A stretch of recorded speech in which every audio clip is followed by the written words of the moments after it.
আমাকে কালো মোটা এক লোকের সাথে বিয়ে দিয়েছে। আমার বয়স 20 আর তার বয়স 39।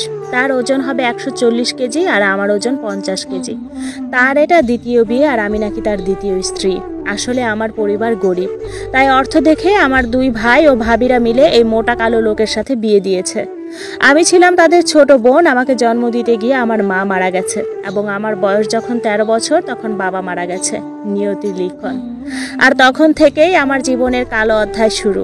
আমি দেখতে আলহামদুলিল্লাহ পছন্দ করার মতন মেয়ে ছিলাম, কিন্তু মা বাবা ছাড়া আমি ছিলাম ভাই ভাবিদের বোঝা। আমার দুই ভাই ভালো জায়গায় বিয়ে দেওয়ার চেষ্টা করেনি। দুই ভাবির কুবুদ্ধিতে এবং আমাকে বিয়ে দিতে যেন টাকা খরচ না হয় সেই জন্য এই লোকটির কাছে আমাকে বিয়ে দিছে। আর আমি নিরুপায় হয়ে বিয়ে করতে রাজি হই। আমি ভাই ভাবিদের অনেক ভয় পেতাম। ম্যাক্সিমাম মেয়ে চায় তার জীবনে একজন সুদর্শন পুরুষ আসুক, কিন্তু কপাল গুণে মিলে না। আবার জীবনে টাকার প্রয়োজন, কিন্তু অতি লোভ ভালো না। কিন্তু আমি লোভী না, অল্পতেই খুশি ছিলাম। কেননা বাবা মারা যাওয়ার পর আমার ভাইয়েরা আমার যত্ন নেয়নি। তাই আমি সবসময় চাইতাম আমার জীবনে একজন সুন্দর মানুষ আসুক, যাকে আমার খুব পছন্দ হবে এবং আমি তাকে অনেক ভালোবাসবো, সে আমাকে অনেক ভালোবাসবে। যাই হোক, সেটা তো আর হলো না। ওই কালো মোটা লোকের সাথে আজ আমার বাসর রাত। লোকটি এমন দেখতে যাকে আমি মন থেকে মেনে নিতে পারছি না। তার সাথে শারীরিক সম্পর্ক করতে ঘৃণা লাগবে এমন পর্যন্ত মনে হচ্ছে। আমি মনে মনে ভেবে রেখেছি ওই লোককে আমি স্বামী হিসেবে মেনে নিব না, এমনকি আমার কাছে আসতে দিব না, আমাকে ছুতে দিব না। আমি 2 দিন পর এই বাড়ি ছেড়ে পালাবো। বাসর ঘরে ওই লোকটা যখন ঢুকলো, আমার মনের ভিতর এক ধরনের ধুকধুক করতে লাগলো। কেননা সে যদি এসে আমাকে জড়িয়ে ধরে, সে যে মোটা, তাহলে আমি তো মরেই যাব। এমনটা যখন ভাবছি তখন উনি এসে আমার পাশে বসলো। আমার দিকে চোখ বড় বড় করে তাকিয়ে আছে। আমি এক ধরনের ভয় পেতে লাগলাম। হঠাৎ উনি বলল, তুমি অনেক সুন্দর, তোমাকে আমার অনেক পছন্দ হয়েছে, তাই তোমাকে বিয়ে করতে রাজি হয়েছি। আমার প্রথম স্ত্রী যাওয়ার পর বিয়ে করার ইচ্ছে করছিল না, কিন্তু তোমাকে দেখার পর আবার বিয়ে করতে রাজি হয়েছি। আমি জানি তুমি আমাকে পছন্দ করনি, আর পছন্দ করার মতন মানুষ না আমি। আমি দেখতে কালো মোটা, আসলে কারো পছন্দ হওয়ার মতন মানুষ আমি না। হয়তো তোমার যোগ্য না। এখন তুমি কিছু বলতে চাইলে বলো আমাকে। আমি তো এতক্ষণ আমার কথা বললাম। ওনার কথা শুনে মায়া লাগলো। মনে হলো মোটা কালো হলেও মনটা ফ্রেশ আছে, কিন্তু জামাই হিসেবে আমি তাকে মানতে নারাজ। আমি এখন কি বলবো বুঝতে পারছি না। তারপর আমি হঠাৎ বললাম, আপনি আমার কাছে আসবেন না, আমার একটু সময় লাগবে, আমি অসুস্থ ফিল করছি। উনি এই কথা শুনে কিছুই বলেনি, সাথে সাথে একটা বালিশ নিয়ে নিচে ফ্লোরে শুয়ে পড়ছে। কিন্তু আমার ঘুম আসছে না ভয়ে। আমি ঘুমালে ওই লোক যদি আবার আমাকে ঝাঁপটে ধরে, সে যে মোটা, তার নিচে পড়লে তাকে ধাক্কা দিয়ে ফেলে দেওয়ার মতন শক্তি আমার নেই।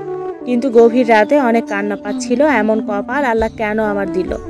সত্যি বলতে কি, আপনি যার সাথে সারা জীবন থাকবেন, সে যদি আপনার মন মতন না হয়, এই কষ্টটা সারা জীবন থেকে যায়। কিছুক্ষণ পর দেখি গং গং শব্দ হচ্ছে। আমি একটু মাথা উঁচু করে দেখি উনি নাক ডাকতেছেন। মনে মনে ভাবছি যেটুকু ঘুমানোর চেষ্টা করব সেটা আর হচ্ছে না। বাসর রাতে স্বামী আমার নাক ডেকে ঘুমাচ্ছে। এই নাক ডাকার শব্দে আমি ঘুমাতে পারছি না। এমনি সে দেখতে অনেক মোটা এবং কালো, আবার জোরে জোরে নাক ডেকেই যাচ্ছে। বলতে পারেন সব ধরনের বিরক্তিকর ব্যাপার তার ভেতরে আছে। এমন লোকের সাথে আমার বিয়ে দিয়েছে আমার পরিবার। আমি এই জন্য তাকে স্বামীর অধিকার দিতে নারাজ। যাই হোক, এরকম ভাবতে ভাবতে অনেক ক্লান্ত শরীরে আমি কখন যে ঘুমিয়ে পড়লাম। আমার সেই ঘুম ভাঙলো সকাল 8টায় মানুষের চিল্লাচিল্লির শব্দে। আমাকে অনেকে দেখতে আসছে নতুন বউ হিসাবে। আমাকে আমার শাশুড়ি বাহিরে নিয়ে উঠানে একটা চেয়ারে বসালো। আমার শাড়ির ঘুমটা উঠিয়ে দিল। আমার পাশে বসা ওই স্বামী নামক কালো মোটা লোকটা। সবাই আমাকে দেখছে আর প্রশংসা করছে। আবার অনেকে বলছে আগের বউর থেকে সে দেখতে অনেক সুন্দর। এরকম কথা শুনে কালো মোটা লোকটার পাশে বসে খিলখিল করে হাসছে। আমি এগুলো আর নিতে পারছি না। আমার কান্নায় বুক ফেটে যাচ্ছে। হে আল্লাহ, আমি কি এমন অপরাধ করেছি যে আমাকে এমন একটা লোকের সাথে মিলালে, যাকে আমি সহ্য করতে পারছি না। পরে সকাল 11টার দিকে সকালে নাস্তা খাওয়ার জন্য আমাকে শাশুড়ি খাবার টেবিলে নিয়ে গেল। দেখা যাচ্ছে অনেক আইটেম রান্না করা খাবার, ফল ফলাদি রাখা। আমি এত খাবার জীবনেও দেখিনি, এমন খাইও নি। তাই হঠাৎ শাশুড়ি বলল, লিপি, তুমি যা খেতে চাও খেতে পারো। আমার লজ্জা করছে নিজ হাতে নিয়ে খেতে। আমার শাশুড়ি খেতে বললেও আমি চুপ ছিলাম, কেননা এখানে সব খাবারই আমার পছন্দের। অন্যদিকে আমার পেটে অনেক ক্ষুধা ছিল। শাশুড়ি দেখলো আমি নিজ থেকে খাবার নিচ্ছি না, তাই শাশুড়ি কি করলো, পোলাও ভাত দিল, তার সাথে মুরগির বড় একটি রান দিল। আমি বিসমিল্লাহ বলে খাবার শুরু করলাম। মোটামুটি ভালো খাবার খেতে শুরু করলাম। বড়লোকি খাবার আর কি, মন মতো খেলাম। আমার শাশুড়ি বুঝতে পারছে আমার অনেক খিদা লেগেছিল। অন্যদিকে আমার জামাই কালো মোটা লোকটা বড় একটি গামলা নিয়ে ইচ্ছামতো খাচ্ছে। মনে মনে ভাবতেছি এই লোক এমন করে খেয়েই মোটা হয়েছে। খাবার খেয়ে আমি আমার রুমে চলে আসি। কিছুক্ষণ পর দেখি আমার স্বামী এসেছে আমার রুমে। আমার স্বামী আমাকে বলল, কেমন আছো তুমি? আমি কিছুই বলিনি, চুপ করেছিলাম। লোকের সাথে কথা বলতে আমার একটুও ভালো লাগে না। ওনাকে আমি স্বামী হিসেবে মানতে নারাজ। বিয়ের পরের দিন রাত, আজও আমি আমার কাছে আসতে দিইনি তাকে। এই আলাদা নিচে ঘুমাইছে। একটা দিক ভালো আছে, আজ আর নিচ থেকে কিছু বলা লাগেনি। উনি নিজের ইচ্ছায় নিচে গিয়ে শুয়েছে। আজকেও তার নাক ডাকার শব্দে সারা রাত ঘুমোতে পারিনি। খুব সকালে ওই লোক যখন ঘুম থেকে উঠে চলে যায় তখন আমার ঘুম আসে। তখন থেকে প্রায় 1টা পর্যন্ত আমি ঘুমাইছি। শাশুড়ি নাকি আমাকে অনেকবার ডাকছে, বাড়ির কাজের লোক ডাকছে। আমি এমন ঘুমাইছি, কারো ডাকে আমি সাড়া দেইনি। দুপুর 2টায় গোসল টোসল সেরে আমাকে খাবার টেবিলে নেওয়া হলো। সকালের খাবার ঘুমের জন্য খাইনি, তাই আবার অনেক খিদা ছিল। আজকে অনেক খাবার খেলাম। আমার শাশুড়ির সাথে এখন পর্যন্ত ভালো করে কথা হয়নি। উনি এখন পর্যন্ত কিছু বলেনি। শাশুড়ি হঠাৎ আমাকে বলে উঠলো, বৌমা তোমার শরীর ঠিক আছে? আমি মাথা নাড়িয়ে বললাম, জি ঠিক আছে। আপাতত এতটুকুই কথা হলো। আমার শাশুড়ি মা বুঝতে পারছে তার ছেলেকে আমার পছন্দ হয়নি। আমার শাশুড়ি মা অনেক ভয় আছে আমিও যদি আগের বইয়ের মতো চলে যাই।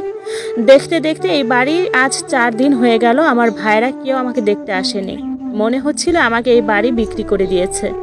এই দুঃখে অনেক কান্না পাচ্ছিল, তাই রুমের ভিতরে একলা বসে বসে অনেকক্ষণ কান্না করলাম। আল্লাহর কাছে অভিযোগ দিলাম।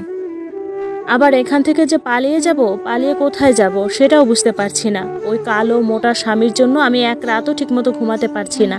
এরকম সারা রাত না ঘুমিয়ে দিনে ঘুমাতে হচ্ছে। এরকম দেখতে দেখতে বিয়ের আজ 11 দিন হলো। এখন পর্যন্ত আমাদের মধ্যে কোনো শারীরিক সম্পর্ক হয়নি। হঠাৎ একদিন এতদিন পর আমার বড় ভাই এবং মেজো ভাই আসলো আমাকে দেখতে।